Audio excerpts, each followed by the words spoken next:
Boa tarde.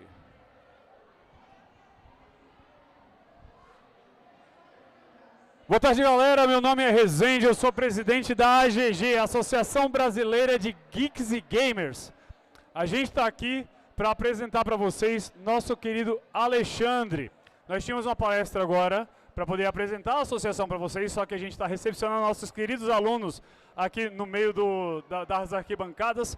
Então a gente vai passar aqui a palavra para o Alexandre, para ele poder trazer um pouco do trabalho que ele faz, tá ok? Então, colhem mais, junta um pouco aí, Alexandre vai conversar com a gente agora. Obrigado pela presença, Alexandre. Fique à vontade, meu irmão. Obrigado. Boa tarde a todos. Meu nome é Alexandre Gomes. Estou desenvolvendo um jogo chamado Pontes do Saber. Esse é um jogo super divertido, super instrutivo, mas o mais importante é a possibilidade, a capacidade desse jogo revolucionar a educação. Tá? Como? Vamos falar um pouquinho. Primeiro, como esse jogo foi feito? Existe uma palavra em inglês, serendipity, que se refere a uma poesia lá de um príncipe, mas o importante dessa palavra é que ela não tem uma tradução muito boa para o português, mas ela indica a ação de você perambular, você explorar para descobrir coisas boas, certo? Então, foi assim que esse jogo foi feito. A gente foi jogando Master, Perfil, Perguntados, Quest, esses jogos de perguntas, assim, em casa, com a família. E surgiu a ideia de fazer um melhor, de fazer um que juntasse o que cada um desses jogos tem de melhor e que ainda fosse capaz de tornar o jogador mais instruído ao final de cada partida. Então todas essas invenções aqui, ó, Viagra, forno micro-ondas, adoçante, a própria raio-x, a biografia, tudo isso foi inventado dessa forma. A pessoa esbarrou na solução, esbarrou numa possibilidade, numa invenção, numa descoberta. Ela não foi assim pensando, eu vou fazer isso e realizou. Aí, a gente falando que esse jogo pode causar uma revolução na educação, vamos pensar como é que o educador normalmente pensa. Normalmente você tem os objetivos educacionais. Quando você faz um curso, esse curso ele tem objetivos gerais, objetivos específicos, né? Ah, no final desse curso eu vou me formar em tal coisa. No final desse curso eu vou fazer um formulário melhor, uma planilha melhor, alguma coisa do gênero. Esse tipo de educação que eu estou propondo aqui é diferente. Eu estou propondo que a gente aproveite a capacidade das pessoas de jogar, né? A nossa cultura gamer, ela desenvolveu muito nos últimos anos, tanto jogos digitais quanto jogos de tabuleiro, justamente para desenvolver habilidades específicas de cada pessoa. Ah, então, os objetivos educacionais normalmente se relacionam com esses três domínios. Ou é um objetivo cognitivo, você decorar, saber mais coisa, ou é um domínio afetivo. O objetivo é a pessoa no final do curso, ela ter mais afeição, ela despertar valores, tipo, gostar mais de ecologia, gostar mais de cidadania. Não necessariamente é algo que a pessoa sabe, é algo que a pessoa sente. E com os jogos isso acontece demais. Tem gente que gosta tanto de jogo que chega a viciar, que chega a ter que se tratar muitas vezes, de fato. É uma forma nova de adoecer que tem hoje, na modernidade. Então a gente tem que se valer disso na hora que vai criar um jogo. As pessoas naturalmente já gostam de jogar. Se a gente pudesse aliar aquelas horas que cada um passa jogando com uma maior erudição, assuntos mais acadêmicos, isso seria o ideal, o melhor dos mundos. Você jogar e sair de lá, né, da sessão do jogo, mais propícia a passar no Enem, passar no vestibular, passar numa prova, passar no concurso. Essa que é a ideia por trás do Pontes do Saber. Então, eu vou passar rapidinho por essa parte, que é uma parte mais técnica, a gente pode deixar isso para pergunta se alguém quiser se aprofundar. E a gente cai no conceito de gamificação, que é uma confusão que o pessoal muito faz. O que é gamificação? Resumidamente, é o uso de design de experiências digitais e mecânica de jogos para motivar e engajar. Então você tem uma empresa que quer fazer com que os seus empregados melhorem o desempenho. Você pode usar técnicas que tem jogos tipo dar pontos, dar insígnias, né? É como lá nos escoteiros que ganha lá um botãozinho para cada boa ação que faz, alguma coisa do tipo. Isso é gamificar. Não é jogar. É você usar elementos dos jogos para tornar uma tarefa que não é jogo um pouco mais lúdica, um pouco mais divertida até mesmo, para motivar. E o que seria jogo então? Bom, é uma definição que cabe algumas variações em regra. É quando você tem meta, regra, um sistema de retroalimentação, um sistema de feedback e uma participação voluntária. Normalmente um jogo você não é obrigado a jogar, né? Você joga porque você gosta. Por isso que essa nossa proposta pode ser revolucionária. Você pode trazer com que as pessoas passem a querer tratar de assuntos muito sérios, educativos, culturais, de uma maneira lúdica, porque gosta, porque não é obrigado. E o que não é gamificação? Jogar qualquer jogo no ambiente de trabalho, isso não é gamificar. Transformar tudo em jogo não é gamificar. Você ter serious games, né, jogos de simulação para desenvolver alguma aptidão, isso necessariamente não significa gamificar. Tá? E o que é um jogador? Aqui nós temos uma classificação por faixa etária de como as pessoas se relacionam com os jogos. Dos 0 aos 3 anos, a pessoa joga porque é atraída por brinquedo, certo? É igual leão, onça, joga. Eles jogam às vezes para desenvolver a aptidão para caçar, né? Aqui o jogo no sentido de brincar. Dos 4 aos 6 anos, há um maior interesse por jogos. Dos 7 aos 9 anos, desafios lógicos. Pontos do Saber é ter cheio de desafios lógicos. Aí dos 10 aos 13 tem que tomar cuidado que tem uma obsessão à vista, né? Tem uma tendência à obsessão. Dos 13 aos 18 que o pessoal tem mais tempo livre para jogar, é a hora que o pessoal joga mais e por aí vai. Há uma diferença também entre os jogos que atraem mais o gênero masculino e o gênero feminino. E por aí vai.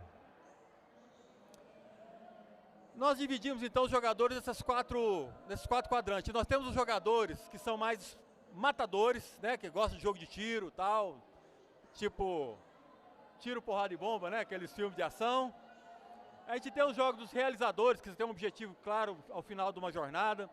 Os jogos socializadores, que o objetivo maior é você fazer, criar relações, cooperação entre os jogadores. E os exploradores. O Ponte do Saber se encaixaria nesses dois últimos. Você vai explorar o jogo durante a partida para descobrir novas informações de áreas que você não toca e também para se socializar, porque esse jogo não nasceu para ser um jogo digital. Ele é um jogo para ser jogado no tabuleiro. É um jogo do tipo board game. E com isso você consegue que tenha mais olho no olho, mais aquela interação próxima. E tem gente que acha que é a mesma coisa, jogar à distância, no Zoom, numa telinha e jogar olho no olho.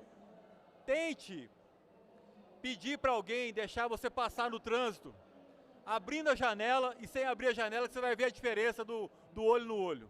Tá?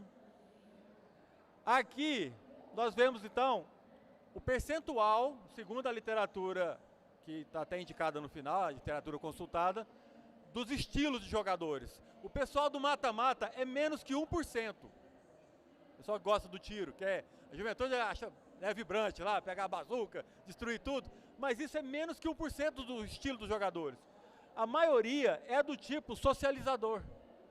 São os socializadores. 10% ainda gosta de exploração, né, aventura. E os realizadores empatam ali com os exploradores. Isso é para a gente refletir, né? Qual será o meu perfil, por exemplo? Jogo no trabalho. Aqui, esse trabalho aqui poderia se incluir até a própria escola, né? A diferença de um trabalho gamificado passa por essa diferença entre o jogo e o trabalho. No jogo, as tarefas são repetitivas, sim, mas são divertidas. Normalmente você gosta de jogar, mesmo sendo a mesma coisa. Toda hora eu começo o jogo de novo, é a mesma coisa e eu gosto do mesmo jeito. No trabalho não, é repetitivo e maçante. Em regra, muito chato, né? O feedback é constante. Você jogou o dado, andou tantas casinhas, você sabe o seu progresso direitinho. No trabalho e na escola, às vezes você não sabe. Você estuda, você não sabe realmente como é que você está. Quanto que você vale, quanto que vale o seu saber. No jogo isso é direto, é um feedback constante. E aí eu vou deixar aí para vocês depois dar uma printada e dar uma olhada com carinho para a gente avançar. Mas é muito interessante essa diferenciação. E todo jogo passa por uma teoria de condicionamento inventado, ou descoberto, melhor dizendo, por B.F. Skinner, que era um psicólogo que sacou que a gente, recebendo reforço positivo e negativo, a gente se engaja mais, se motiva mais, para tudo, né? Tanto para os jogos quanto para qualquer coisa. Por exemplo, quando você pega um Uber, todo mundo aqui já pegou Uber na vida, acredito, né? Já pegaram Uber? Uber, sim. O que acontece quando termina a viagem? Tem que dar estrelinha, né? A estrelinha é gamificação. Por isso que o motorista do Uber é tão fascinado por aquele negócio. Eu já fiz uma pesquisa com os motoristas, eles passam assim 10, 15 horas por dia dirigindo, se deixar. Se o aplicativo não travar, ele passa 24 horas dirigindo, que é até um perigo para o trânsito, né? E a mesma coisa acontece com você, porque ele também dá estrelinha para você. Eles estão usando isso aqui, condicionamento de Skinner. Outra coisa que foi descoberta a respeito dos jogos é que você tem que estar nesse famoso estado de flow, né?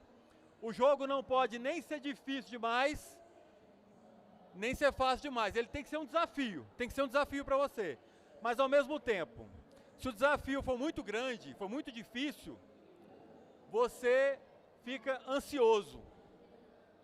Se o desafio for muito fácil, que a sua habilidade consegue passar aquilo com o pé nas costas, como a gente diz, passa a ser um tédio.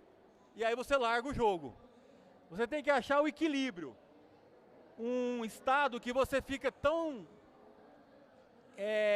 vamos dizer assim, internado no jogo, que você não vê o tempo passar. Aquilo te traz um prazer que, quando você vê, você passou ali uma tarde inteira jogando, o dedo tá só ao toco, de tanto apertar alguma teclinha, e você sente que aquilo ali te deu como se fosse assim, uma realidade alternativa. Você foi para outro planeta. Isso aqui é que a gente espera do Pontes do Saber. Nos game tests que a gente fez, jovens assim na época do Enem, mais ou menos, né, os adolescentes, passaram até 5 horas jogando um jogo de perguntas acadêmicas difíceis e reclamaram só porque o jogo demorava, mas ninguém obrigou ninguém a jogar. Todo mundo estava ali porque estava gostando. É esse o objetivo nosso, é deixar o jogador nesse estado de flow o tempo todo. Então aqui o ARCS é outra teoria sobre gamificação, também fica aí para a gente ver depois. Aqui eu tenho uns casos de gamificação onde eu trabalho, que é o Ministério Público do Trabalho e a Escola Superior do MPU. Eu vou passar por isso aqui bem rapidinho, se alguém depois quiser conhecer. Mas aqui, só explicando rapidamente, é um curso que quer pegar o cabra que está motivado ainda no primeiro módulo e tacar a teoria no primeiro módulo, que a pessoa está mais motivada. À medida que o pessoal já vai enjoando o curso, cansando, o curso também vai diminuindo de conteúdo, para ficar de acordo com a motivação do estudante. Isso aqui é um pouco de técnica de gamificação também. Por exemplo, os exercícios, eles sempre pegam do módulo atual e o módulo anterior, para que a pessoa nunca esqueça, repita um pouquinho, para ela não achar que se passou daquele módulo, acabou, né? É como se fosse lá no jogo você passar do chefão e ir para outra fase, e aí você não precisa mais lembrar da fase anterior. Num jogo educativo, não pode ser assim. E esse é o projeto do curso. passar aqui rapidinho. Qualquer dúvida sobre essas questões mesmo em empresa, a gente pode ir na sessão de perguntas depois, tá?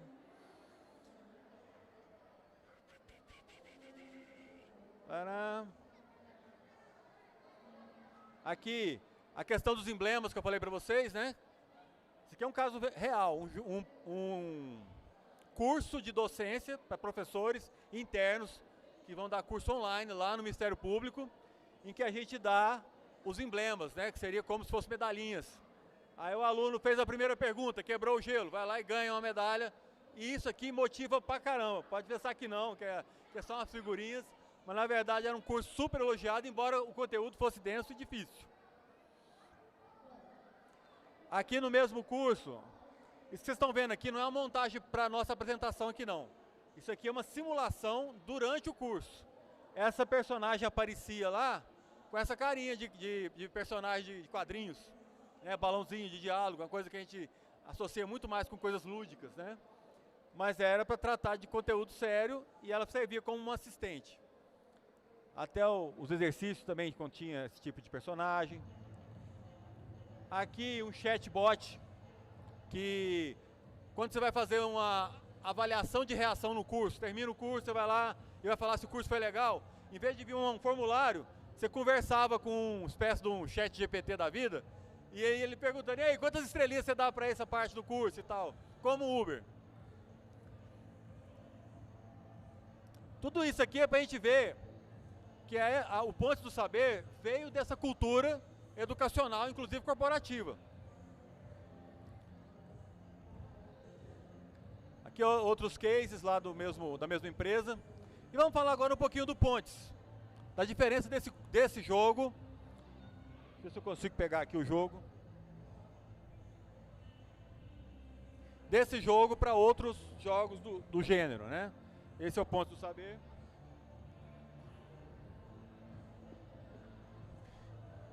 Então, ó, para começar, perguntas difíceis, coisas que normalmente espantaria os jogadores. Eu falo, não vou comprar, eu não vou querer esse jogo, porque é um jogo de perguntas difíceis, eu não vou saber nada. Mas é um jogo que nivela todo mundo. Ele é dividido em categorias do CNPq, como vocês podem ver aqui, ó. Ele tem exatas, humanas, biológicas, como você vê lá na faculdade, como você vê nas universidades. Mas, apesar disso, ele também tem uma categoria excepcional que é entretenimento. Então o pessoal que gosta de jogar sinuca no recreio, o pessoal que gosta de acompanhar a BBB, também se dá bem no jogo, para deixar o jogo bem inclusivo.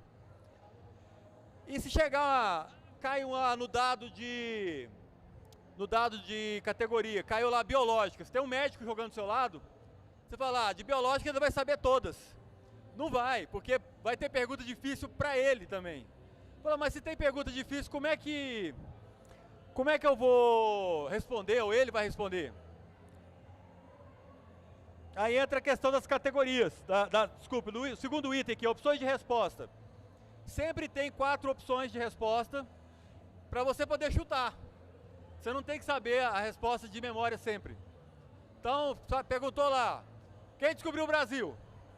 Beleza, é uma pergunta fácil. Mas se você não souber, não tem o que fazer, a menos que tenha as opções. E aí, se você já ouviu falar tal, fica mais fácil de você assinar lá a resposta certa. Por isso, todas as perguntas têm 4 opções. Aí a pessoa errou, passa para o outro. E o outro pode também tentar, né? Ele pode também responder, mesmo não sendo a vez dele, e assim por diante. Errou também, passa para o outro e vai eliminando. Vai eliminando as questões, os itens, até que fica, se ninguém responder, entre 2, que seria jogar uma moedinha para cima, né? Bom, ele é um jogo tridimensional, que ele tem as famosas pontes, por isso também o nome Pontes do Saber, mas não só por isso. Nessas pontes são móveis, você pode modificar o sentido ali da trajetória, criando um atalho para você, tirando uma pinguelinha lá, impedindo os jogadores de passar. E com isso o jogo se torna, além de cognitivo, além de trabalhar com a mente, ele se torna um jogo estratégico, que você pode criar a melhor estratégia para tanto atrapalhar o adversário quanto acelerar o seu jogo. Certo? Ele exercita o raciocínio, exercita a memória, treina a atenção. Eu estava comentando aqui com o pessoal antes aqui da parte da palestra. Você não pode dizer o que já foi respondido. Então o primeiro jogador respondeu, errou. O próximo não pode, se ele não lembrar, né, ele não pode saber o que o primeiro falou. É da regra. Então ele tem que ter atenção o tempo todo. E uma das coisas que a gente tem mais dificuldade hoje em dia é de reter a atenção, porque tem tanta tela, tanto computador, tanto jogo, tanta mídia social competindo com a atenção da gente, que a atenção da gente tem que ser exercitada também, né? Senão todo mundo fica meio voado. Isso é treinado nesse curso. Desenvolve lógica e treina inclusive a psicomotricidade, motricidade fina que a gente fala, porque essas pontezinhas, essas pecinhas, elas são pequenininhas. Pra você passar uma pedrinha lá, né, a pecinha do jogador por baixo do viaduto, você tem que ter uma habilidade lá, como aquele pessoal que monta televisão lá na Zona Franca de Manaus. É muito comum as empresas contratarem mulheres que têm as mãos mais, né, delicadas, mais finas, por conta disso. Porque elas têm maior habilidade na famosa psicomotricidade fina. Esse jogo também vai desenvolver a sociabilidade, como eu já disse, a resolução de problemas, diplomacia. Se você atrapalhar o coleguinha vai te atrapalhar também. Então você tem que ver o que é melhor. Será que é bom puxar o tapete na hora que você está na vantagem? Isso pode ser ruim para você lá na frente, e assim vai. Criatividade. E uma coisa que eu não coloquei na palestra, mas é bom falar para vocês agora, é que esse jogo é igual aquelas pistas de Fórmula 1 que tem muito ponto de ultrapassagem. Quem está atrás sempre pode passar, por mais que ele entre tarde no jogo. É comum a pessoa entrar no meio do jogo e ganhar. Vocês vão ver isso. As regras do jogo você pode pegar nesse blog brasilacademico.com. Tem lá esse selo aí, QR Code, que vai direto para a parte do blog que tem as regras. Mas está bem ao lado ali da página principal, é tranquilo de achar. Ou você pode ir no site pontesdosaber.com.br, que já tem um site oficial do jogo também. Tá? Quem está aí com as máquinas pode até dar uma olhada aí, ver se tem alguma dúvida. Então tá aqui meus contatos, né? Pode me contatar inclusive pelo próprio blog Brasil Acadêmico. Temos no Instagram o @Brasil Acadêmico e um canal do YouTube, certo? Agora eu quero saber se vocês têm alguma questão. Fico à disposição para responder qualquer coisa. E muito obrigado pela presença e pela atenção. Tá? Boa tarde, gente.